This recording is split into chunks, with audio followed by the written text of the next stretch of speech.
Regresamos esta mañana con el colega periodista Marcos Martínez Chacón, retomando el hilo, Marcos, de lo que ayer comentábamos sobre el tema Pegasus y los empresarios israelíes involucrados con este laudo arbitral en Israel que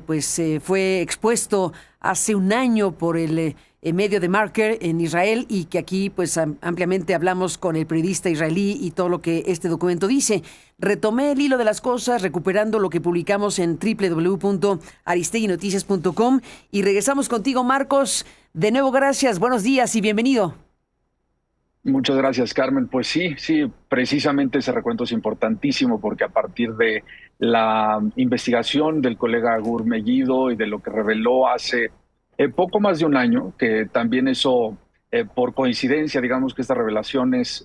que me hace Aldo Fassi y que presentamos ayer en Aristegui en vivo, pues en términos de fechas, es alrededor de un año que el colega Gur Megiddo revela, basando su investigación en documentos de este arbitraje que ya describiste ampliamente, y también fuentes. Debo decirte que leí minuciosamente la transcripción de la entrevista a Gur Megiddo que también difundieron Aristegui Noticias justo para hacer este reporte que estamos difundiendo ahora mismo en Aristegui en Noticias, aristeguinoticias.com.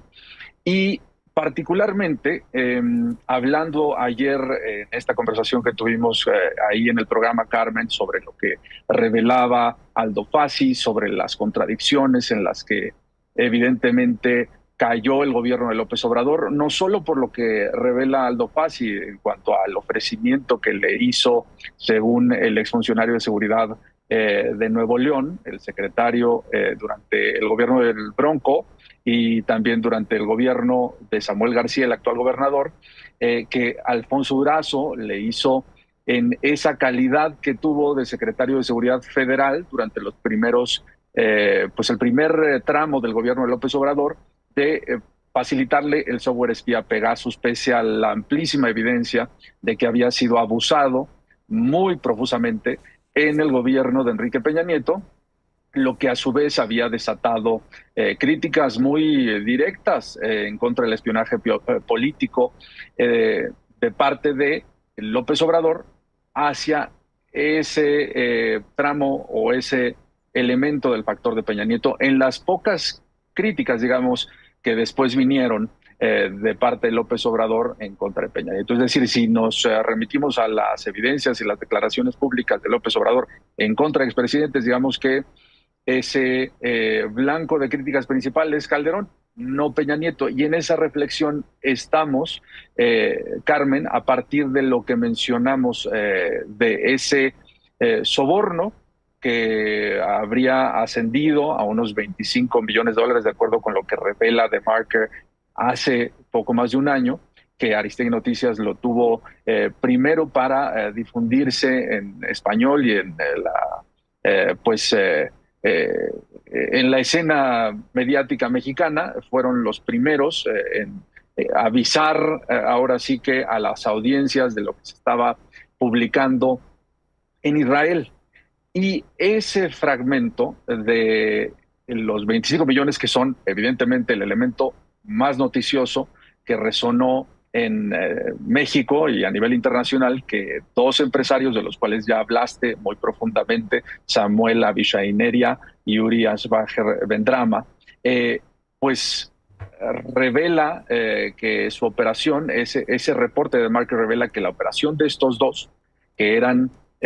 directamente involucrados en la comercialización, como tú decías, no solo de Pegasus, pero principalmente de Pegasus, lo dice el mismo reporte que leíste citando a The Marker, va contándonos y va diciéndonos cómo en este litigio que tuvieron, sueltan esta bomba informativa de que Peña Nieto recibió una suma multimillonaria en dólares y agasajos de parte de dos contratistas del gobierno, porque está comprobado, de acuerdo con investigaciones no solo periodísticas, sino también de la Unidad de Inteligencia Financiera y después también datos que ha difundido el gobierno mexicano de manera dispersa, pero poco a poco se ha ido confirmando precisamente lo que Aristegui Noticias publicó en 2021 de la red y trama de 30 empresas a las cuales tanto Abishai y Uri se remitían para ofrecer servicios múltiples, pero principalmente Pegasus. Entonces, recordamos ese elemento porque después de esa difusión, de esa investigación de Marker, vino una declaración muy interesante y muy directa del entonces fiscal Alejandro Gertz Manero. Si recuerdas, Carmen, en pocos días después de que Aristegui Noticias y The Marker pues empiezan a hacer notar este elemento del soborno a Peña Nieto, pues Peña Nieto de inmediato, como mencionábamos ayer, pues sale de las sombras y resucita en redes sociales para decir que él no recibió nada. Bueno, hasta ahí la evidencia de él o de la que él puede proveer es una declaración que dice no recibí nada. Ok, después viene el fiscal, el entonces fiscal general de la República, Alejandro Gertz Manero, a decir la reacción institucional de la FGR en torno a lo que revela de The Marker y lo que Aristegui Noticias reporta ampliamente. Si te parece, envía a la producción esta declaración de Gertz Manero para fines de ilustrar esta charla, este reporte, y también lo citamos en aristeguinoticias.com en el reporte, porque pone sobre la mesa lo que supuestamente el gobierno mexicano, el Estado mexicano, a través de la Fiscalía General de la República, autónoma, supuestamente, habría de hacer. Entonces, si te parece, Carmen, escuchemos a Alejandro Gertz Manero pocos días después, el año pasado, de que se revela el presunto soborno a Peña Nieto. Efectivamente, desde principios de la administración anterior se presentaron varias denuncias que no han sido corroboradas con las pruebas suficientes. Esta se aumenta con este nuevo caso en el que sí se dan ya informes específicos, claros, muy precisos de una relación con empresas que vendieron Pegasus. Inclusive el expresidente ya dio una respuesta. Nosotros ya abrimos una carpeta, por supuesto, y vamos a reclamar a las autoridades de Israel que esta información que dieron de carácter mediático la podamos incorporar a una carpeta para poder seguir adelante. Nuestra relación con esas autoridades no ha sido fácil. Hemos tenido muchos problemas que vienen prácticamente desde lo que ocurrió en Ayotzinapa y que tenemos casos que están ahí detenidos que llevan varios años. Espero que en este caso tengamos una respuesta más rápida. Pues sí, Carmen, a partir de esa declaración es que empieza este debate, no solo de lo que dice el fiscal, sino de inmediato organismos de defensa de los derechos digitales, de defensa de la libertad de expresión, como R3D, artículo 19, dicen, bueno, nuevamente parece que el fiscal condiciona la actuación de su agencia a lo que pueda recibir o no de Israel, cuando aquí en México se ha difundido ampliamente, no solo desde el ámbito periodístico, sino también incluso de investigaciones de la Unidad de Inteligencia Financiera, de incluso algunas carpetas que llegaron a avanzar, aunque pudieron retroceder también en la gestión de Gertz Manero, pero dice, pues a ver qué podemos lograr. Gur Mellido habló contigo de este elemento en particular y dice, no vería yo ningún obstáculo para que unos documentos que pude obtener yo a través de una plataforma pública y pues conversaciones con fuentes enteradas del caso, para que eso sea un problema para un órgano como la Fiscalía General de la República. Eso mismo lo hacía notar Gur Mellido cuando le preguntabas, bueno, ¿cómo ves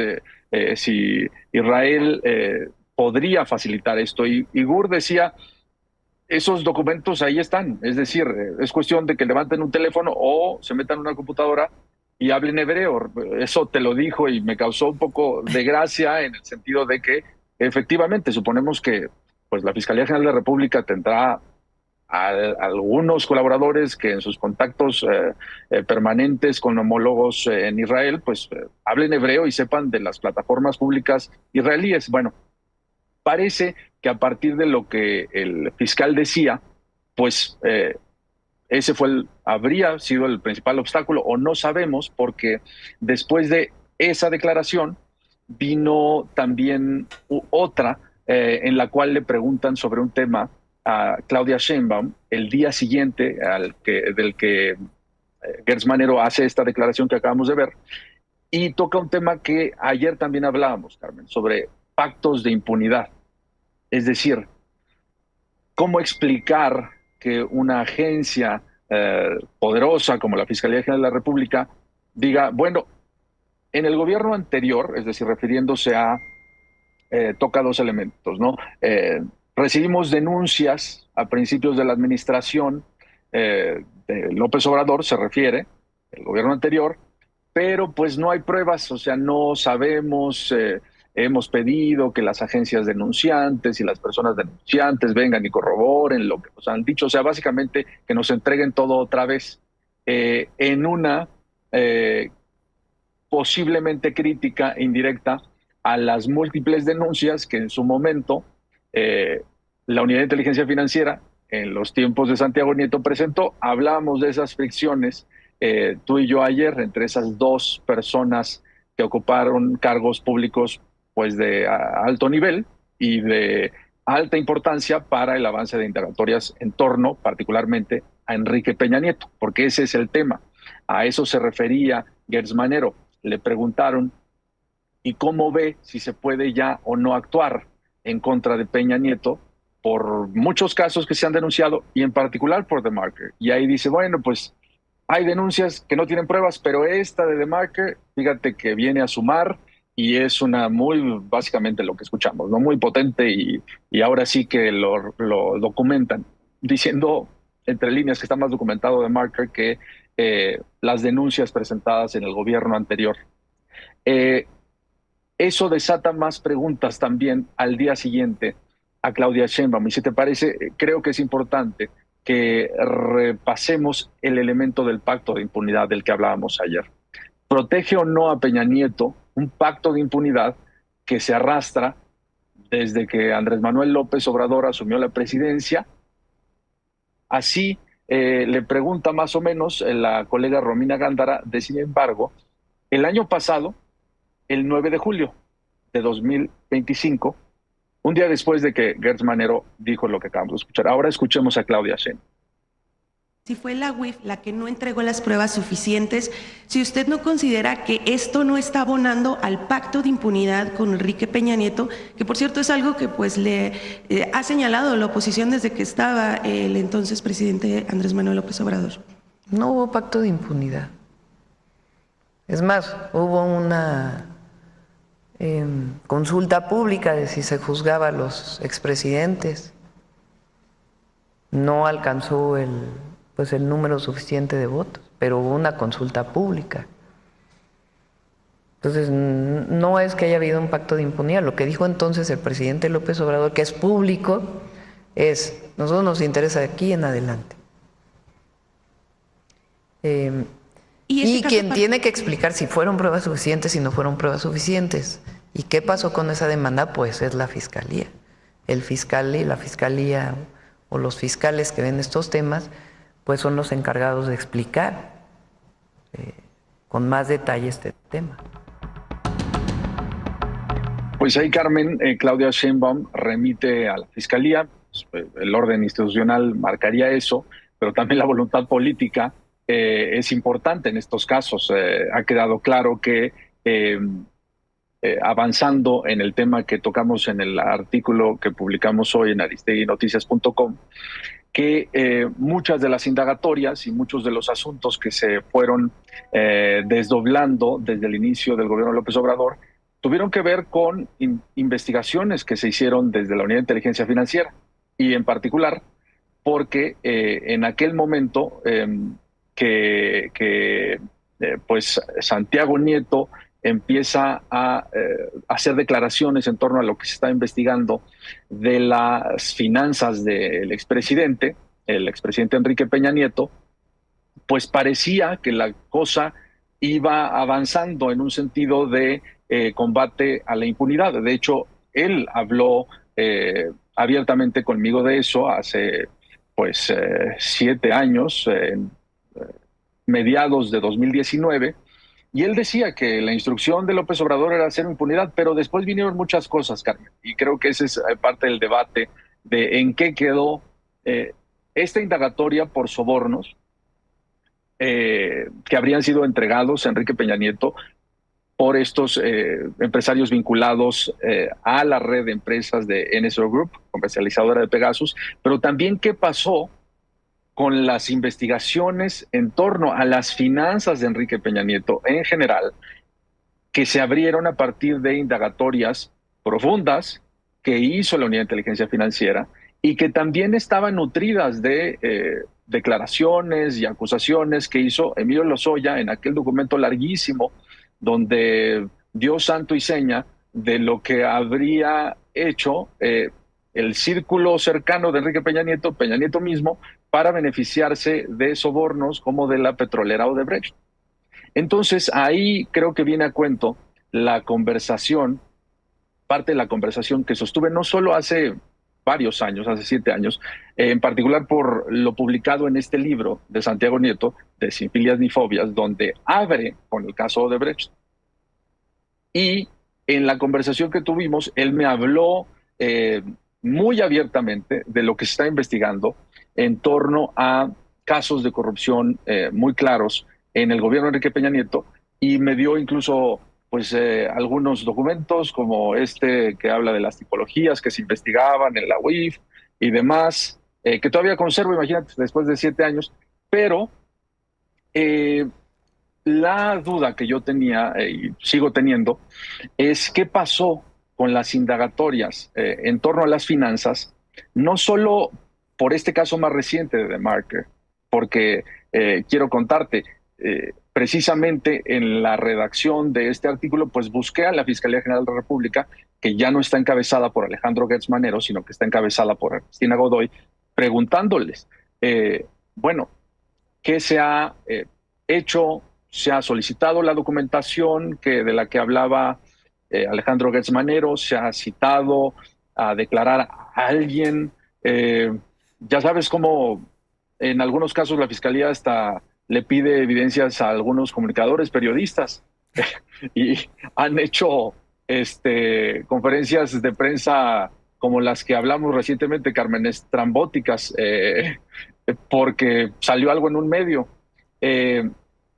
Pues aquí parece que no me dicen absolutamente nada, no procesan, por supuesto, mi solicitud. Me dijeron que iban a pedir la información en el área de comunicación social, pero pues creo que vale la pena que se empiece a hablar de qué pasó con esa indagatoria, porque las dudas, como la que planteaba la colega hace un año sobre un posible pacto de impunidad en torno a casos tan claros por la forma en la que están siendo revelados por las partes involucradas, en este caso Uri Emanuel Ansbacher y Samuel Leria, las partes sobornantes revelando lo que hicieron. Es muy similar, por eso hacía el paralelismo con el caso de Brecht. Las partes sobornantes contaron muy detalladamente lo que hicieron, no solo en México, sino a nivel continental. Y aquí en México hay solo un procesado, que es el que mencionábamos ayer, Emilio Lozoya, pero a Enrique Peña Nieto, ni por el caso Pegasus, ni por el caso de Brecht, ni por el caso OHL, ni por el caso de la Casa Blanca, de Enrique Peña Nieto, lo han tocado ni con el pétalo de una rosa. Entonces yo por eso, hace alrededor de un año también, le pregunté a Santiago Nieto en una entrevista que tuvimos cuando él era titular del Instituto Mexicano de la Propiedad Industrial, qué había pasado con la investigación de la cual él me habló muy ampliamente en torno a las finanzas de Enrique Peña Nieto y su círculo íntimo. En ese entonces me habló de la familia también, estaban revisando los movimientos financieros. Después salieron más datos y, digamos, no solo esa entrevista reveló un poco de lo que estaba haciendo la UIF en esa época, sino después vinieron más evidencias. Incluso vino una denuncia ya en tiempos de Pablo Gómez, muy particularmente por movimientos millonarios irregulares en las cuentas de la familia de Peña Nieto. Pero a mí Santiago Nieto me dijo algo muy interesante y es parte de lo que creo que vale la pena revisitar, porque yo le pregunté lo siguiente en torno a esa investigación que él me dijo en 2019 sobre las finanzas de Peña Nieto, le iba a entregar en una carpeta o la carpeta de investigación a Andrés Manuel López Obrador, a quien se le iba, pues ahora sí que ocurrir después hacer una consulta ciudadana de si juzgar o no a los expresidentes, y o más bien ya se le había ocurrido, pero después ocurrió ya esa consulta. Y le dije a Nieto Castillo, Santiago Nieto Castillo, ¿qué pasó con esa interrogatorio? Vamos a escuchar lo que me dijo en la entrevista más reciente que tengo, los audios y grabada, por supuesto, con permiso del funcionario, bueno, exfuncionario que habla, porque ya no está en el INPI, ahora abandonó el cargo este año para una aspiración que tiene política, pero vamos a escuchar lo que me dijo Carmen. Esto es, creo que muy ilustrativo. Pero desde fue en 2019 que te entrevisté, aquella vez me llamó mucho la atención lo que me hablaste de lo que ya se estaba indagando sobre el expresidente Enrique Peña Nieto. Y me contaste en aquel entonces que tenías una carpeta ya muy avanzada, que probablemente para diciembre de ese año la ibas a entregar al Ejecutivo. No, lo que pasó es que la Fiscalía General de la República me requirió información y se le entregó la información. Toda respecto a UHL, respecto a ¿qué otro tema? Circuito Bicentenario, Odebrecht, y todo lo que tenía que ver con ellos se entregó. Es más, también se entregó la información a la Fiscalía Electoral vinculada con Odebrecht. Se encontraron más de 3,000 millones de pesos que habían sido entregados durante la administración de Lozoya a Odebrecht, en pago evidentemente de los contratos, 10 millones de dólares que ellos pusieron en la campaña de Peña Nieto. Pero esa información incluso ha sido público y notorio que el INE la ha requerido y que no se las han entregado. Entonces, Carmen, yo le pregunté sobre la carpeta entregada en manos del presidente López Obrador, porque eso es lo que a mí me dijo en aquella larga entrevista que aquí en Aristegui Noticias se difundió,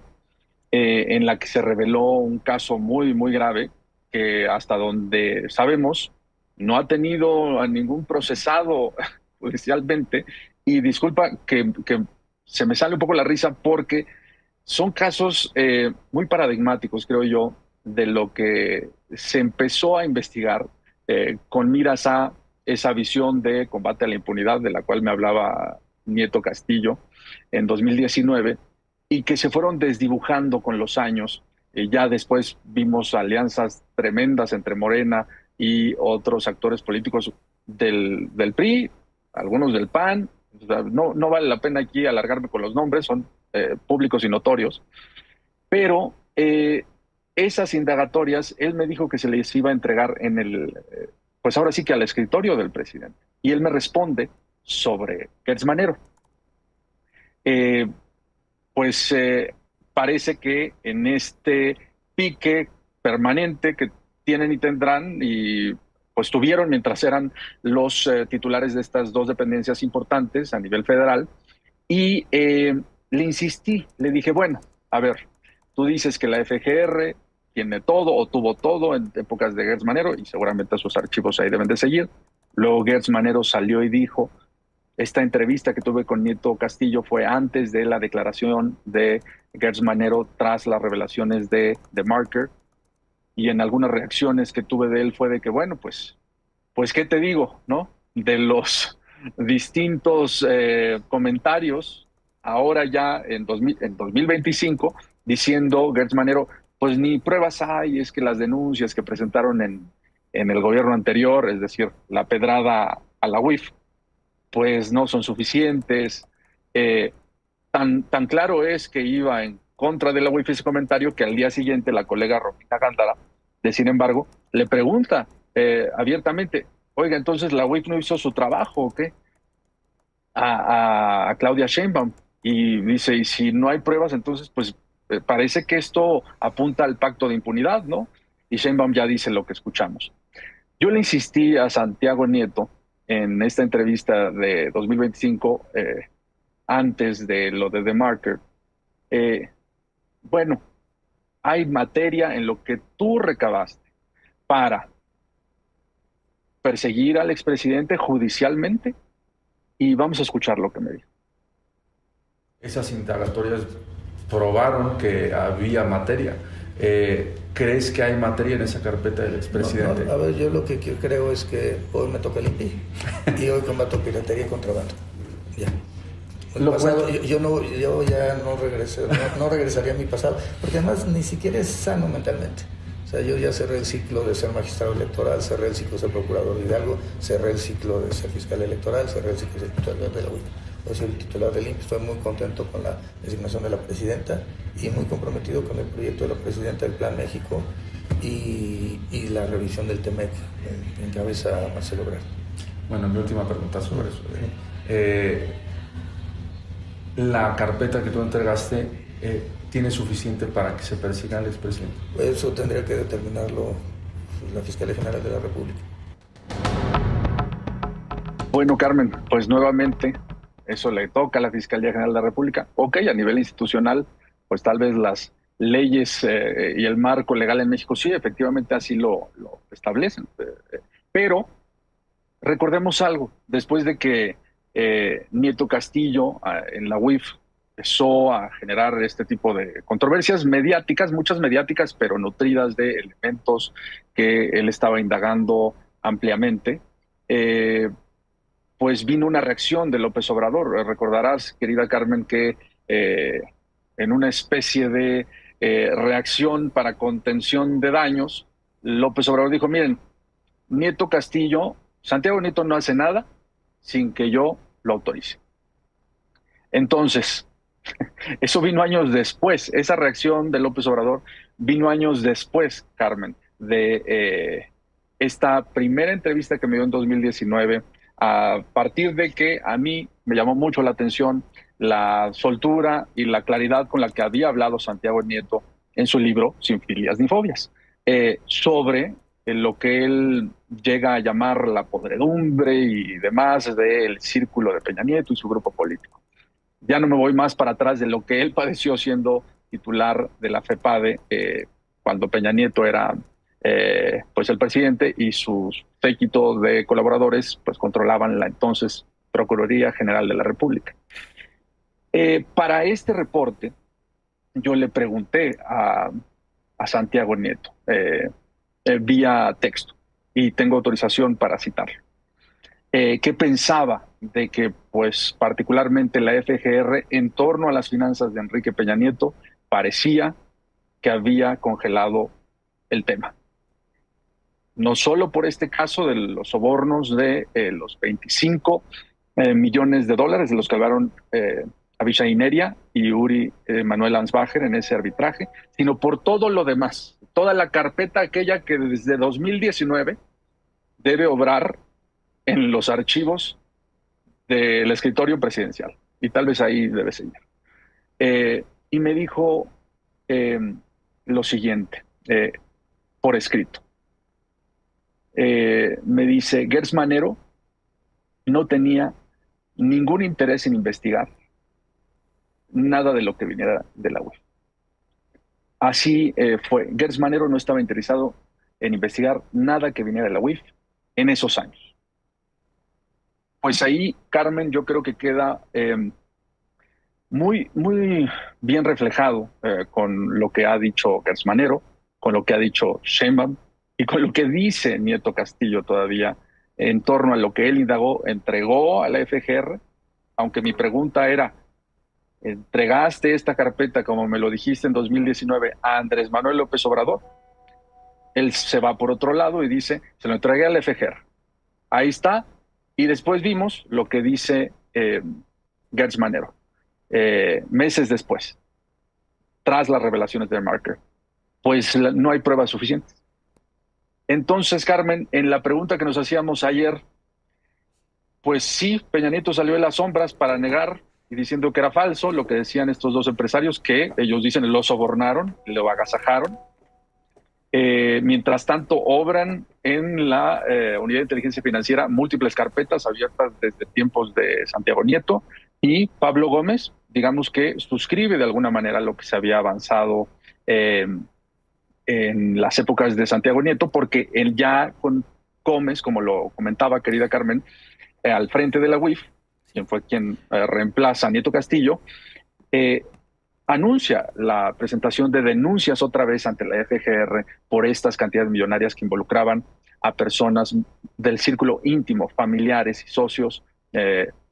alrededor de 19, si no me equivoco son 19 familiares y socios que denuncia la UIF ante la FGR ya con Gómez y al frente. Y yo le pregunté a Nieto Castillo, bueno, esa denuncia venía de aquellas cuestiones que tú investigaste,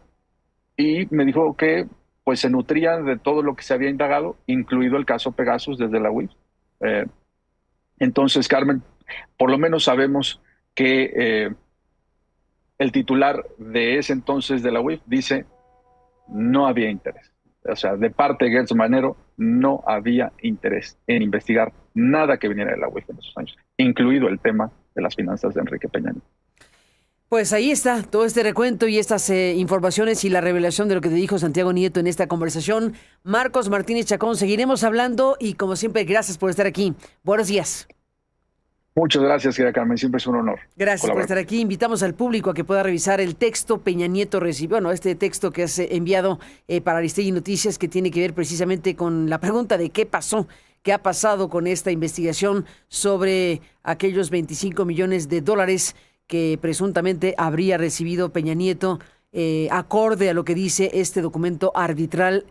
con rabinos en Israel, del que hablamos ampliamente hace un año y que resucitó ahora con esta conversación que hemos sostenido desde ayer, y que, bueno, pues nos vuelve a la pregunta: ¿qué ocurrió? ¿Qué ha hecho la Fiscalía General de la República una vez que Alejandro Gertz Manero, hace un año, pues dijo lo que aquí acabamos de recuperar? Bueno, 10:09, tiempo del centro, tenemos más.